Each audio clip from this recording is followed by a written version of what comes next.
कि वो आनंद नाम का जो बच्चा था, जो वरवर्णी के गर्भ से जन्मा था, वो शिव का पुराना उपासक था।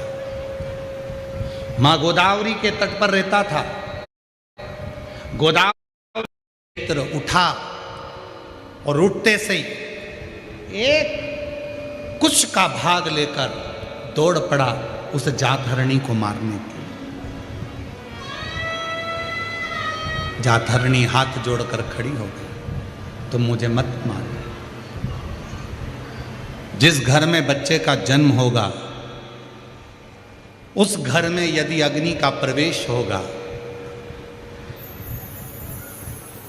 या लोहे का कोई सामान, लोहे की कोई कील, लोहे का कोई पदार्थ, उस जन्म लेने वाली, उस जन्मे हुए बच्चे को जिस कक्ष में रखा जाएगा, उस कक्ष में अगर लोहे का कोई सामान होगा या उस कक्ष में अग्नि का प्रवेश होगा, तो मैं उस कक्ष में कभी प्रवेश नहीं करूँगी। उस दिन से नियम है, बच्चे को लेकर जब माँ अपने कक्ष में आती है, स्नान करती है, तो उसको बालों को सेकने के लिए अग्नि दी जाती है, धूप दी जाती है, जिससे वो जातहरणी इसके घर में प्रवेश न करे, कक्ष में प्रवेश न। चैत्र ने छोड़ा, जातहरणी ने एक वर और मांग लिया।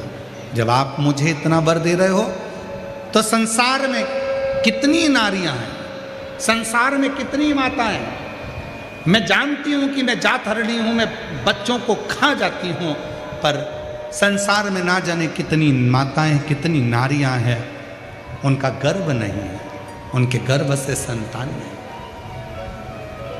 उनके गर्भस्थता नहीं। तब कहा, मैं चैत्र आज वर देता हूं, शिव की आज्ञा का मैं अनुमोदन करने वाला, शिव को भजने वाला, शंकर की स्तुति करने वाला, और जिस आनंद ने ये सारी लीला सुनाई है, उसकी साक्षीकरण कर कर मैं वचन देता हूं, यदि कोई नारी, कोई स्त्री श्वेत अक्षत, श्वेत पुष्प चैत्र पूर्णिमा के दिन शिव को समर्पित करती है, उसके गर्भ से संतान जरूर होती है। वो बिना संतान के रह नहीं सकती, उसको संतान की प्राप्ति जरूर। और साधुता है पूरे आरणी वासियों को कि वो चैत्र की पूर्णिमा, यदि आप लोग नेट पर सर्च करेंगे, गूगल पर सर्च करेंगे, तो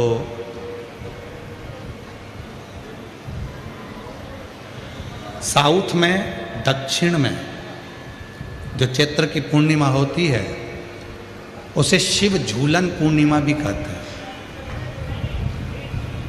दक्षिण में कल भगवान शंकर को झूले में शिवलिंग को रखकर झुलाया जाता है। कल की जो पूर्णिमा है चैत्र की, उसको शिव झूलन पूर्णिमा भी कहते हैं दक्षिण। कल हनुमान जी की जन्मोत्सव की पूर्णिमा चैत्र। संपूर्ण देशवासियों को, संपूर्ण सनातनियों को श्री हनुमान जी महाराज के प्रागट्य की बहुत बहुत बधाई हो। शिव जी का अंश स्वरूप भगवान श्री हनुमान जी महाराज प्रकट हुए कल चैत्र पूर्णिमा। जैसे बैसाख और ज्येष्ठ 2 महीने ऐसे होते हैं जिन 2 महीने के किसी भी 2 प्रदोष पर यदि अनार का पुष्प शंकर भगवान को समर्पित करा जाता है, भगवान शिव जी को अगर अनार का पुष्प समर्पित करा जाता है, तो संपदा की कमी नहीं होती, कभी वैभव की कमी नहीं होती। केवल 2 महीना ऐसा होता है, एक होता है बैसाख का महीना, एक होता है ज्येष्ठ का महीना। ये 2 महीने में कभी भी कोई सी भी 2 प्रदोष, किसी भी 2 प्रदोष को ले लो और उसमें अनार का फूल, जो अनार का फल लगता है उसमें फूल भी लगता है, अनार का यदि पुष्प, एक ही पुष्प यदि शंकर के शिवलिंग को समर्पित करा जाए, तो कभी हम तो यहाँ तक कहेंगे कि कोई बहुत छोटे से छोटा व्यक्ति है, भले हाथ गाड़ी चला रहा है, ठेला गाड़ी चला रहा है, रिक्शा चला रहा है, उसके पास धन नहीं है, बहुत कमज़ोर है, पैसा नहीं है, बहुत तकलीफ़ में है, बहुत दुखी है, तो हम तो उससे कहेंगे कि या तो बैसाख के महीने में या ज्येष्ठ के महीने में कोई भी 2 प्रदोष को अनार का पुष्प यदि वो समर्पित कर देता है तो निश्चित है उसके घर में वैभव संपदा बढ़ना प्रारंभ हो जाती है, कार्य में उन्नति है।